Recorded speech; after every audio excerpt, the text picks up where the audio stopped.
अगर कबरी बिल्ली घर भर में किसी से प्रेम करती थी तो रामू की बहू से, और अगर रामू की बहू घर भर में किसी से घृणा करती थी तो कबरी बिल्ली से। रामू की बहू 2 महीने हुए मायके से प्रथम बार ससुराल आई थी। पति की प्यारी और सास की दुलारी 14 वर्ष की बालिका। भंडार घर की चाबी उसकी करधनी में लटकने लगी, नौकरों पर उसका हुक्म चलने लगा और रामू की बहू घर में सब कुछ। सास जी ने माला ली और पूजा पाठ में मन लगाया। लेकिन ठहरी 14 वर्ष की बालिका कभी भंडार घर खुला है तो कभी भंडार घर में बैठे बैठे सो गई। कबरी बिल्ली को मौका मिला, घी दूध पर अब वह जुट गई। रामू की बहू की जान आफत में और कबरी बिल्ली के छक्के पंजे। रामू की बहू हांडी में घी रखते रखते ऊँघ गई और बचा हुआ घी कबरी के पेट में। रामू की बहू दूध ढककर मिश्रानी को जिन्स देने गई और दूध नदारद। अगर बात यहीं तक रह जाती तो भी बुरा न था। कबरी रामू की बहू से कुछ ऐसा परच गई थी कि रामू की बहू के लिए खाना पीना दुश्वार। रामू की बहू के कमरे में रबड़ी से भरी कटोरी पहुंची और रामू जब आए तब तक कटोरी साफ चटी हुई। बाजार से बालाए आए और जब तक रामू की बहू ने पान लगाया बालाई गायब। रामू की बहू ने तय कर लिया कि या तो वही घर में रहेगी या फिर कबरी बिल्ली ही। मोर्चा बंदी हो गई और दोनों सतर्क। बिल्ली फंसाने का कटघरा आया। उसने दूध बालाए, चूहे और भी बिल्ली को स्वादिष्ट लगने वाले विविध प्रकार के व्यंजन रखे गए, लेकिन बिल्ली ने उधर निगाह तक न डाली। इधर कबरी ने सरगर्मी दिखलाई। अभी तक तो वह रामू की बहू से डरती थी, पर अब वह साथ लग गई, लेकिन इतने फासले पर कि रामू की बहू उस पर हाथ न लगा सके। कबरी के हौसले बढ़ जाने से रामू की बहू को घर में रहना मुश्किल हो गया। उसे मिलती थी सास की मीठी झिड़कियां और पतिदेव को मिलता था रूखा सूखा भोजन। एक दिन रामू की बहू ने रामू के लिए खीर बनाई। पिस्ता, बादाम, मखाने और तरह तरह के मेवे दूध में ओटे गए। सोने का वट चिपकाया गया और खीर से भरकर कटोरा कमरे के एक ऐसे ऊंचे ताक पर रखा गया जहां बिल्ली न पहुंच सके। रामू की बहू इसके बाद पान लगाने में लग गई। उधर बिल्ली कमरे में आए। ताक के नीचे खड़े होकर उसने ऊपर कटोरे की ओर देखा। सूंघा, माल अच्छा है। ताक की ऊंचाई अंदाजी। उधर रामू की बहू पान लगा रही है। पान लगाकर रामू की बहू सास जी को पान देने चली गई और कबरी ने छलांग मारी। पंजा कटोरे में लगा और कटोरा झनझनाहट की आवाज के साथ फर्श पर। आवाज रामू की बहू के कान में पहुंची। सास के सामने पान फेंककर वह दौड़ी। क्या देखती है कि फूल का कटोरा टुकड़े टुकड़े, खीर फर्श पर और बिल्ली डटकर खीर उड़ा रही है। रामू की बहू को देखते ही कबरी चपत। रामू की बहू पर खून सवार हो गया। न रहे बांस, न बजे बांसुरी।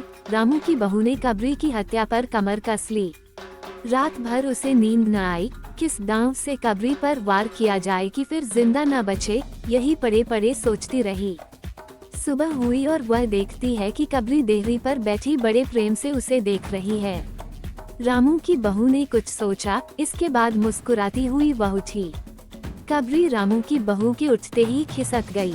रामू की बहू एक कटोरा दूध कमरे के दरवाजे की देहरी पर रखकर चली गई। हाथ में पाटा लेकर वह लौटी तो देखती है कि कबरी दूध पर जुटी हुई है। मौका हाथ में आ गया।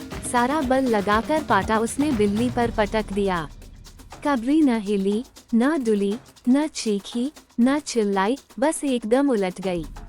आवाज जो हुई तो महरी झाड़ू छोड़कर, मिश्रानी रसोई छोड़कर और सास पूजा छोड़कर घटनास्थल पर उपस्थित हो गईं। रामू की बहू सर झुकाए हुए अपराधिनी की भांति बातें सुन रही है। महरी बोली, अरे राम, बिल्ली तो मर गई। मांझी, बिल्ली की हत्या बहू से हो गई, ये तो बुरा हुआ। मिश्रानी बोली, मांझी, बिल्ली की हत्या और आदमी की हत्या बराबर है। हम तो रसोई न बनाएंगी जब तक बहू के सिर हत्या रहेगी। सास जी बोली, हाँ ठीक तो कहती हो। अब जब तक बहू के सर से हत्या न उतर जाए तब तक न कोई पानी पी सकता है, न खाना खा सकता है।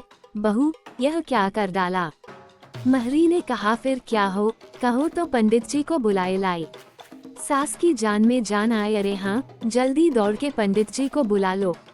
बिल्ली की हत्या की खबर बिजली की तरह पड़ोस में फैल गई। पड़ोस की औरतों का रामू के घर तांता बंध गया। चारों तरफ से प्रश्नों की बौछार और रामू की बहू सिर झुकाए बैठी। पंडित परमसुख को जब ये खबर मिली, उस समय वह पूजा कर रहे थे। खबर पाते ही वे उठ पड़े। पंडिताइन से मुस्कुराते हुए बोले, भोजन न बनाना, लाला घासीराम की पतोहू ने बिल्ली मार डाली, प्रायश्चित होगा, पकवानों पर हाथ लगेगा। पंडित परमसुख चौबे छोटे से मोटे से आदमी थे। लंबाई 4 फीट 10 इंच और तोंद का घेरा 58 इंच। चेहरा गोल मटोल, मूंछ बड़ी बड़ी, रंग गोरा, चोटी कमर तक पहुंचती हुई। कहा जाता है कि मथुरा में जब पसेरी खुराक वाले पंडितों को ढूंढा जाता था, तो पंडित परमसुख जी को उस लिस्ट में प्रथम स्थान दिया जाता था। पंडित परमसुख पहुँचे और कोरम पूरा हुआ। पंचायत बैठी। सास जी, मिश्रानी, किस्नू की माँ, छन्नू की दादी और पंडित परमसुख। बाकी स्त्रियां बहू से सहानुभूति प्रकट कर रही थीं। किस्नू की माँ ने कहा, पंडित जी, बिल्ली की हत्या करने से कौन नरक मिलता है? पंडित परमसुख ने पत्रा देखते हुए कहा, बिल्ली की हत्या अकेले से तो नरक का नाम नहीं बतलाया जा सकता, वह मुहूर्त भी मालूम हो। जब बिल्ली की हत्या हुई, तब नरक का पता लग सकता है। यही कोई 7 बजे सुबह, मिश्रानी जी ने कहा। पंडित परमसुख ने पत्रे के पन्ने उल्टे, अक्षरों पर उंगलियां चलाईं, माथे पर हाथ लगाया और कुछ सोचा। चेहरे पर धुंधलापन आया, माथे पर बल पड़े, नाक कुछ सिकुड़ी और स्वर गंभीर हो गया। हरे कृष्ण, हे कृष्ण, बड़ा बुरा हुआ। प्रातःकाल ब्रह्म मुहूर्त में बिल्ली की हत्या, घोर कुंभीपाक नरक का विधान है। रामू की माँ, ये तो बड़ा बुरा हुआ। रामू की माँ की आंखों में आंसू आ गए। तो फिर पंडित जी, अब क्या होगा, आप ही बतलाएं। पंडित परमसुख मुस्कुराए। रामू की माँ, चिंता की कौन सी बात है, हम पुरोहित फिर कौन दिन के लिए हैं। शास्त्रों में प्रायश्चित का विधान है, सो प्रायश्चित से सब कुछ ठीक हो जाएगा। रामू की माँ ने कहा, पंडित जी, इसीलिए तो आपको बुलवाया था। अब आगे बतलाओ कि क्या किया जाए। क्या जाए, यही एक सोने की बिल्ली बनवाकर बहू से दान करवा दी जाए। जब तक बिल्ली न दे दी जाएगी, तब तक तो घर अपवित्र रहेगा। बिल्ली दान देने के बाद 21 दिन का पाठ हो जाए। छन्नू की दादी बोली, हाँ और क्या, पंडित जी ठीक तो कहते हैं, बिल्ली अभी दान दे दी जाए और पाठ फिर हो जाए। रामू की माँ ने कहा, तो पंडित जी, कितने तोले की बिल्ली बनवाई जाए। पंडित परमसुख मुस्कुराए। अपनी तोंद पर हाथ फेरते हुए उन्होंने कहा, बिल्ली कितने तोले की बनवाई जाए। अरे रामू की माँ, शास्त्रों में तो लिखा है कि बिल्ली के वजन भर सोने की बिल्ली बनवाई जाए, लेकिन अब कलियुग आ गया है, धर्म कर्म का नाश हो गया है, श्रद्धा नहीं रही। सो रामू की माँ, बिल्ली के तौल भर की बिल्ली तो क्या बनेगी, क्योंकि बिल्ली 20-21 सेर से कम की क्या होगी। हाँ, कम से कम 21 तोले की बिल्ली बनवाकर दान करवा दो और आगे तो अपनी अपनी श्रद्धा। रामू की माँ ने आंखें फाड़कर पंडित परमसुख को देखा। अरे बाप रे, 21 तोला सोना, पंडित जी ये तो बहुत है, तोला भर की बिल्ली से काम न निकलेगा। पंडित परमसुख हंस पड़े। रामू की माँ, 1 तोला सोने की बिल्ली, अरे रुपया का लोभ बहू से बढ़ गया। बहू के सिर बड़ा पाप है, इसमें इतना लोभ ठीक नहीं। मोल तोल शुरू हुआ और मामला 11 तोले की बिल्ली पर ठीक हो गया। इसके बाद पूजा पाठ की बात आई। पंडित परमसुख ने कहा, उसमें क्या मुश्किल है, हम लोग किस दिन के लिए हैं। रामू की माँ, मैं पाठ कर दिया करूँगा, पूजा की सामग्री आप हमारे घर भिजवा देना। पूजा का सामान कितना लगेगा? अरे कम से कम में हम पूजा कर देंगे। दान के लिए करीब 10 मन गेहूं, 1 मन चावल, 1 मन दाल, मन भर तिल, 5 मन जौ और 5 मन चना, 4 पसेरी घी और मन भर नमक भी लगेगा। बस इतने से काम चल जाएगा।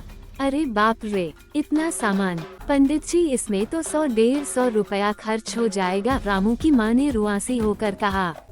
फिर इससे कम में तो काम न चलेगा। बिल्ली की हत्या कितना बड़ा पाप है। रामू की माँ, खर्च को देखते वक्त पहले बहू के पाप को तो देख लो।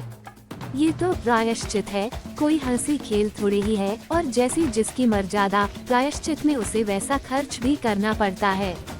आप लोग कोई ऐसे वैसे थोड़े हैं। अरे 100-150 रुपया आप लोगों के हाथ का मैल है।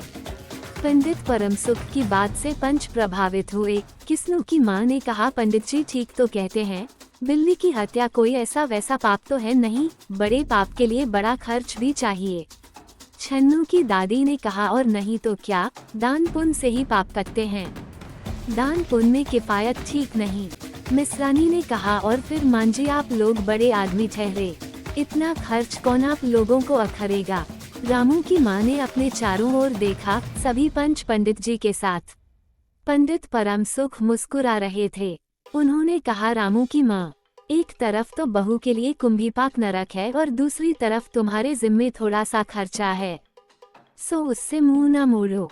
एक ठंडी सांस लेते हुए रामू की माँ ने कहा, अब तो जो नाच नचाओगे नाचना ही पड़ेगा।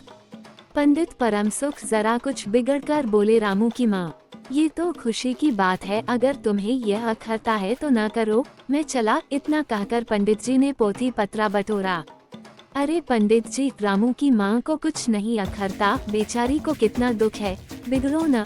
मिसरानी, छन्नू की दादी और किस्नू की माँ ने एक स्वर में कहा। रामू की माँ ने पंडित जी के पैर पकड़े और पंडित जी ने अब जमकर आसन जमाया। और क्या हो, 21 दिन के पाठ के 21 रुपए और 21 दिन तक दोनों वक्त 5-5 ब्राह्मणों को भोजन करवाना पड़ेगा। कुछ रुककर पंडित परम सुख ने कहा, सो इसकी चिंता न करो, मैं अकेले दोनों समय भोजन कर लूंगा और मेरे अकेले भोजन करने से 5 ब्राह्मण के भोजन का फल मिल जाएगा। ये तो पंडित जी ठीक कहते हैं, पंडित जी की तोंद तो देखो। मिसरानी ने मुस्कुराते हुए पंडित जी पर व्यंग किया। अच्छा तो फिर प्रायश्चित का प्रबंध करवाओ। रामू की माँ, 11 तोला सोना निकालो, मैं उसकी बिल्ली बनवा लाऊं, 2 घंटे में मैं बनवा कर लौटूंगा, तब तक सब पूजा का प्रबंध कर रखो और देखो पूजा के लिए। पंडित जी की बात खत्म भी न हुई थी कि महरी हाफती हुई कमरे में घुस आए और सब लोग चौंक उठे। रामू की माँ ने घबरा कर कहा, अरे क्या हुआ री? महरी ने लड़खड़ाते स्वर में कहा, मांझी, बिल्ली तो उठकर भाग गई।